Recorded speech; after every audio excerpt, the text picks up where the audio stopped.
I met the love of my life at a funeral. That should have been the first warning sign. It was Aunt Cecilia's funeral. I barely knew her, a distant relative from my father's side. I only went because my mother insisted. It's family, Damien. Show some respect. There were maybe 20 people around the grave. Most I didn't recognize. But then I saw her. Black dress, red lipstick, a presence that made silence louder. She didn't cry, she didn't speak, but I couldn't stop watching her. After the ceremony, I approached her near the old oak tree. "You knew Cecilia?" I asked. She smiled, slow and mysterious. In a way, her name was Vivian, no last name, no background. We talked for hours that day. Then we kissed. That night, we became something I didn't understand, but couldn't resist. For the next 5 weeks, we were inseparable. Vivian never talked much about her past, or her job, or her family. "I prefer the present," she'd say, brushing her fingers down my spine. I didn't care. I was drunk on her. She'd appear suddenly, no warning, no message, and disappear just as fast. But when she was there, she made me feel like nothing else existed. Then, one morning, I woke up alone. Her scent was gone, her toothbrush missing, her number disconnected. She was gone. No goodbye, no note, just a hole in my chest. I tried to move on. Weeks passed, then months, until another death. Uncle Bernard, a stroke in his sleep. A man I hadn't seen since childhood. I didn't want to go, but something pulled me there. Some strange voice in my head whispering, "She'll be there." And she was. Vivian, same black dress, same red lips. She looked at me like nothing had changed, like no time had passed. "I missed you," she whispered at the casket. I didn't even ask questions. I couldn't. We left together that night, and just like before, she became my everything. Another 6 weeks of passion, fire, intensity, and again, silence. She vanished like smoke, like she had never existed. That's when the pattern clicked.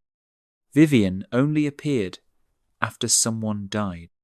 My heart raced, my thoughts spun. Was she a hallucination? A ghost? Some kind of death spirit? But she felt so real. Her touch, her breath, her voice. No, she was real. Which led me to a terrible burning thought. If someone else dies, maybe she'll come back. 5. The decision. I wrestled with it for days. But the idea grew like a tumour. My cousin Jeremy was a prick, arrogant, selfish. He once stole money from my grandfather and never paid it back. No one would miss him. I waited for the right moment, invited him for drinks, took the back road, slipped something in his bottle. When he passed out behind the wheel, I didn't stop the car. The tree took care of the rest. They called it an accident. Another tragedy.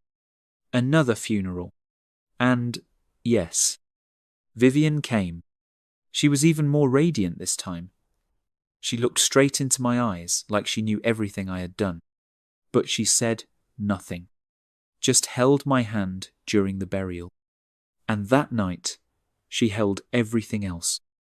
"I always come when I'm needed," she said, her fingers tracing the line of my jaw. "You knew he would die? I knew you would bring me back." We didn't speak of death again. Weeks passed. And again, she vanished. I tried everything. Went to cemeteries, hospitals, police stations. Nothing. Vivian didn't exist in any records. It drove me insane. I became a shadow, quiet, hollow, waiting for another death to fill me again. "She'll come," I told myself. But then I noticed something strange. Jeremy's younger brother, Elliot, had been acting differently.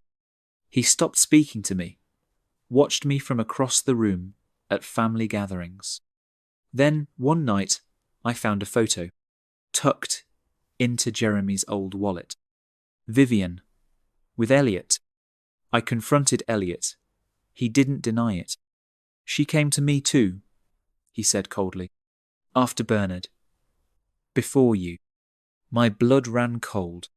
She was with you before me? He smiled. She said she loved me. You're lying. Then why did she disappear from your life? The rage bubbled up. But something else too. Realization. Vivian wasn't just mine. She was playing us. Or worse, using us. I didn't plan to die, but I knew someone would have to. So I wrote this my story, my confession, in case someone finds it after. Tonight, Elliot came to confront me. He found out the truth about Jeremy's crash. He brought a knife, said Vivian told him everything, said she cried in his arms when she found out what I did. I didn't fight back, because in some sick way, I want her to come back, even if it means I leave. I don't know if I'll survive this wound, but if you're hearing this, then you know the truth. And maybe, just maybe, you'll see her at my funeral. She'll be the woman in the black dress, red lips, empty eyes, and if she looks at you the way she looked at me, run, because Vivian only comes for funerals, and she never leaves alone.